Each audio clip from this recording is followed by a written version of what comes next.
tendon there, the tricep tendon, when that gets hit, it tends to make the arm more straight into it. So it comes that way, then I go through there, put it into this lock. The other thing, using the same technique, is to drag him through. So the main thing is I have this rolling motion to make his shoulder roll. If his centre's too strong when I come through here, he's too strong. Step some escapes for this. The escape requires me to just stay connected, especially in the shoulder and the elbow. So here, I can make a wrist lock here, or just make that one go that way. Because I haven't lost this part, he hasn't taken this part. That lock requires that person to take that part to fold you. Other one, sorry, you do this one. So I let him go somewhat, then I drop this again. So it comes that way. So when you want to touch it, we have this move. It's escape from that kind of thing. Your arms off lock, so we're definitely not straight. Arms off lock. You're turning one arm down, one palm down, one palm the other way. We're just doing this to start. So the movement will come from the elbow for what's happening with the hand, but I want you also to be making the elbow move too. So it's actually, if you feel your shoulder, you'll feel the turn coming from the shoulder as well. So the whole bit is turning. So we're alternating that. It's a good way of mobilizing the shoulder joint. And we're not going 100%, about 50 to 70%. So still we're aiming to relax into that. Being aware of the shoulder, aiming to relax the shoulder. Put your awareness inside the joint. Can you relax inside the joint? With practice you can. You can put your awareness right inside the joint. There's a meditation practice I used to do quite a lot of. It gave me the skills to be able to keep doing this. I put my awareness at the very front of the shoulder blade, which is actually against the chest wall, and relax muscles on the front of the shoulder blade, which you can't really touch with therapy. Some parts you can, but you can't all of it.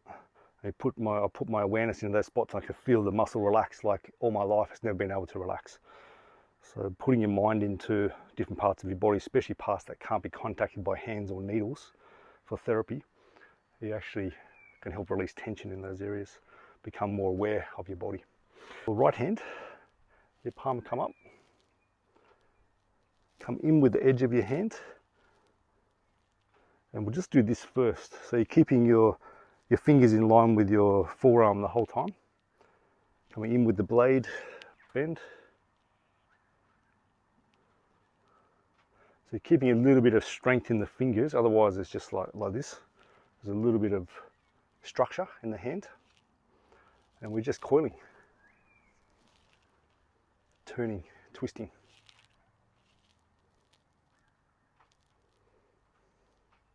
So bring your other arm in as well. So we're coming in with this edge, the little pinky side, as if you're cutting something here. Going down. And letting the palm turn with your arm.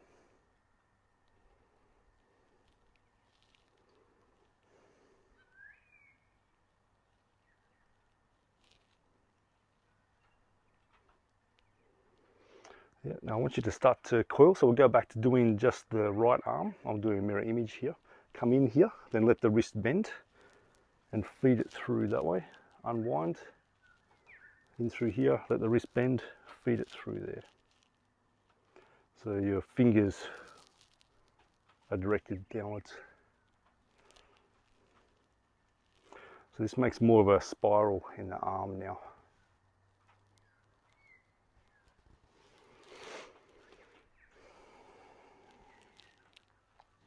Other side, come in with the edge, bend the wrist, fingers go down.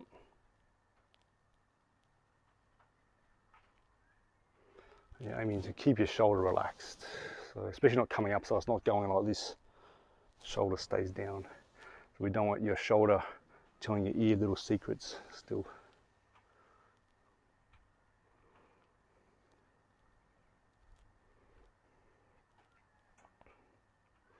Okay, so come back to here. So we're doing this.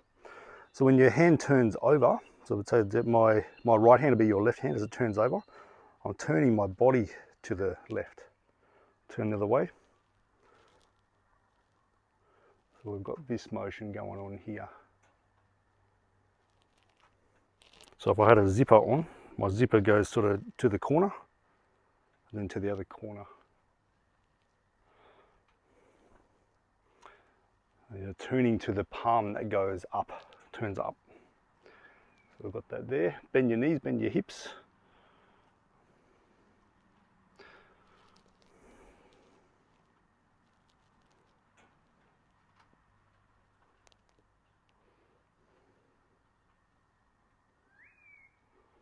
So start to put this in there. So we're turning the body.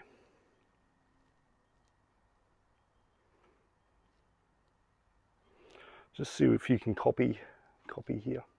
I'll face around the other way. Towards the turns towards the upward palm.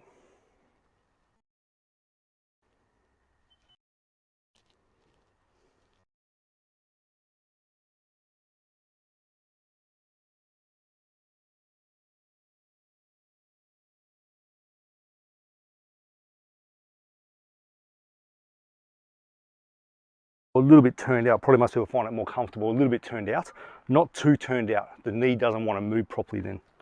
So a tiny bit turned out with your feet. Bending your knees, bending your hips. There. So we're vertical with the spine. So we're not like this, and we're not arched with the back like this with the butt sticking out. So I'm tucking my pelvis under a little bit. So I'm tucking under that way so the body can be vertical. Sitting back in the hips, on the weight more in the heel for this first part. So I'm sitting into here. If I sat back any further, I'd tip. So I want you to find that point. See how far you can sit back before you were to go to tip. Because the common thing when we go into this is that the body wants to sit forward like this. So all the pressure's in my knees. This isn't good for my knees at all. It feels easy because the pressure's in the wrong kind of tissue. So I'll make the pelvis sit back here. Good. And then find the middle of your feet now with your pelvis still sitting back. Okay. So from here, pushing your weight over that way. I think you can see my feet. I push my weight over here. So my right arm, your right arm, my left arm. I'm turning this way, palm up. I push the weight across. I'm going down the side of my body. Then I push the weight back across. Push the weight across again. So my arm goes that way and my weight goes that way. Come up, my fingers go this way, my weight goes that way too. I'm going down my side.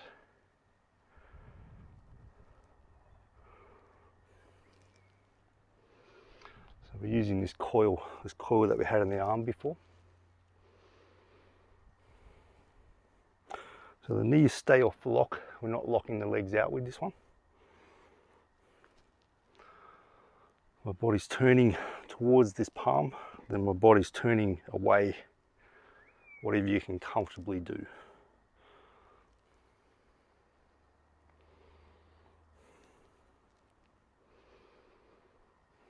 Okay, let's see the other side. So you're pushing your weight over here, your arm goes this way, turn that way. Fingers come this way, you push your weight across, down the side of your body. The fingers go that way, and the weight goes that way too.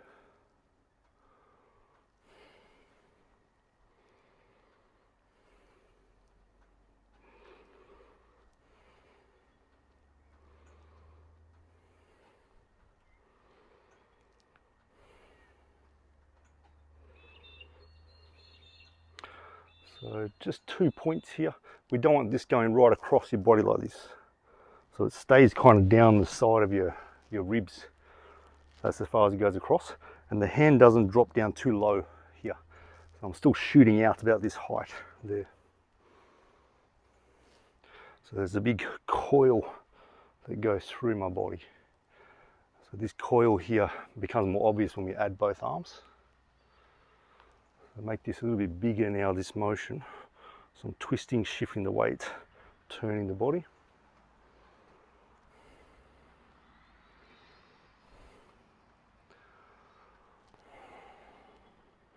Now let's try both.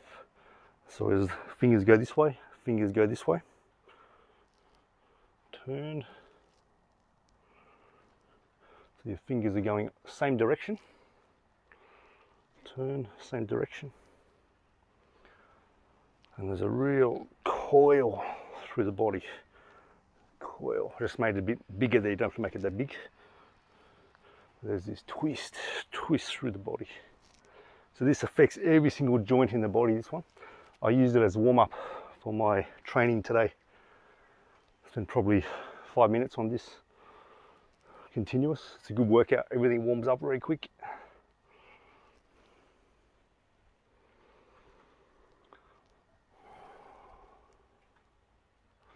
So we're aiming to feel both arms moving, coiling, twisting all the time. What commonly happens is that when you're first learning, you focus on the hand that you're looking at. And it's like, oh, I've got to do this one. I focus on here, then it forgets here. I've got to do this one. So we aim to keep them going together. Arms always moving, weight shifting. Coming in with the blade of the hand, turn, coil. In with the blade of the hand, bend the wrist, coil.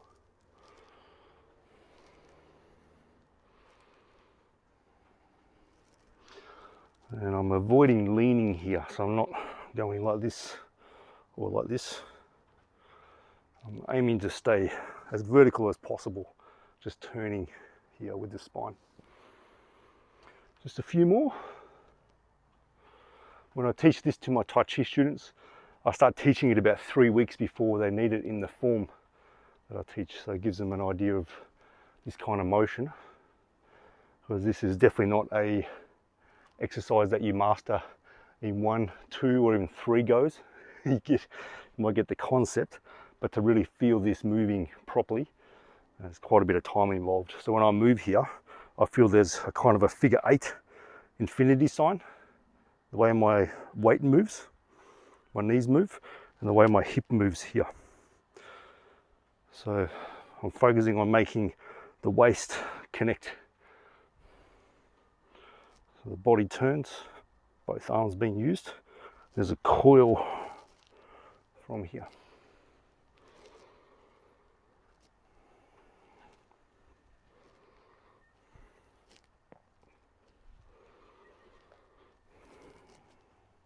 If your knees are getting sore doing this one, don't go as low. Make your stance a bit narrower, and also limit how much you're turning here. Make it a less of a turn with this part. Okay, I hope you enjoyed that today. I'll see you